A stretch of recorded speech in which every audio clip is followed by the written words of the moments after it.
alangan ko nga. Parang uulan ba yan? Parang ano makulimlim. Parang uulan. Ay naku, kapitbahay namin. Kapitbahay ko. Siguro mas kapitbahay ko ata lintik na yan.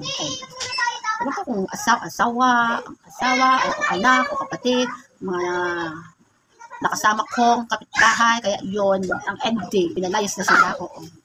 O sa pamilya, kaso ang ending, kahapon may nakita pa ako isang asawa ata yun, ang kabit niya, nakita ko, pag silip niya, kaya nakita niya, jowa niya, kaya andun pa yung jowa niya, oo, kaya yung isang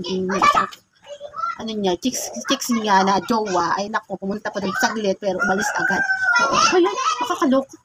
Pinaalis na nga yung mga anak niya na, at saka asawa niya, nakaalis na nga sa bahay, kaya pinalayas nga, diyan kaya maliligalig sila, ulit ang kalat-kalat nila. Oo. Kaya ano yung may-ari? Kasi, hindi lang sa, actually hindi naman talaga sa may-ari, may galit, kundi kami. Kami ang may galit, kaya kami na lang ang nagpalayas. Lunahan na namin yung may-ari, yung apartment na to. Kami na lang ang nagpalayas. Puta. Liligalig na lang ang pamilya na iyan. Tapos kung nabalik pa dito yung isang jowa, nakikita ata silang dalawa, maya dumating yung isang babae. Mukha naman siguro babae, kaya nakita ko naman na babae siya. Nakita ko yung kanyang, yun, tapos nakita ko siya, umalis agad yung lalaki. Kaya kita mo naman na lalaki yung kami utotoy. Kaya alam ko na andun siya, dahil siya ay lalaki. Kaya nakita siya ng asawa niya galing sa loob. Pumasok agad siya. Pero yung jowa, lumayas na agad sa pinaka-gate-gatean nila. May mga gate pa sila, mga tipungal na yan. Pero alam ko yung iba, natigok na yung, sa paglayas na yung asawa talaga babae kasama yung mga anak. Alam ko ba kung bakit yung tatay pa, yung asawa pa ang naging nakatakas sa amin. Kaya hindi namin napalaya. Okay, susunod na palaya. Daig pa namin ng may-ari. Ewan ko ba naman sa lahat. Kaya kahapon, yung sumating ako diyan, kaya nandiyan na naman yung jowa-jowa. Kaya pinuntahan ko sila. Ayun, umalis yung isang kasama niya. Oo. Pero, ay naku, nagalit buti na lang yung kuya ko, kaya may dala siyang mga sa kanila para magkalayas na sila dito. Ay, alok?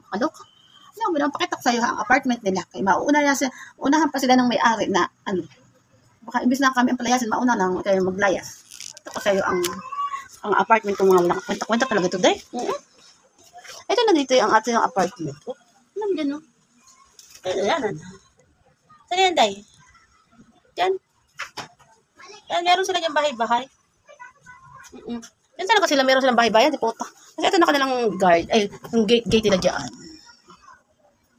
Yan yung gate nila dyan. Tapos tawag dito. Na dyan nadaan yung mga babaeng yung dito. Kasi mga chicks nila dito. Sa pinaka-ilalim na. Kita mo. Yan, naku. Kaya yung iba doon, natigok na talaga ng kuya ko. Buti na kayo, natigok na nila sila. Kaya, kakalok. Ewan ko ba naman sa mga naging kapitbahay naman yan. Sa lahat naman naging kapitbahay ko. Kaya yun pa yung naging ko dyan. Ewan ko ba? Siguro may bayad din niya sa pagpapa-apartment dyan sa gilid. Kaya bukod na yan pa naging gilid. Puta, di pa sarado na lang yung para walang mga daga-daga. Buti mga daga. Ayan. Buti na iba natigok na ng kuya. Pinakain ng mga last one. Kahit sila magkakain, sabay-sabay silang busog bago matigok. Diyos, nakakaloko talaga yung mga, Yan sila magkanatigok-tigok, at least sabay-sabay sila ang saya. Pero yung kanyang tatay ay nandun pa rin, nagbababae pa rin, kanyang babaeng daga ay doon na lusot sa ilalim. Doon nadaan sa may gate. Doon sa may sulok, may naka-gate nila yun doon. Doon nila nilalabas yung isang kabit niya, kaya inaalis-alis niya yun doon. Pag sila ang nahuli-uli namin at kami makakita dyan, ay tigok sila para magjowa. Ako sila magjowa ay matitigok, kaya buti naman sana mahuli ko lang agad.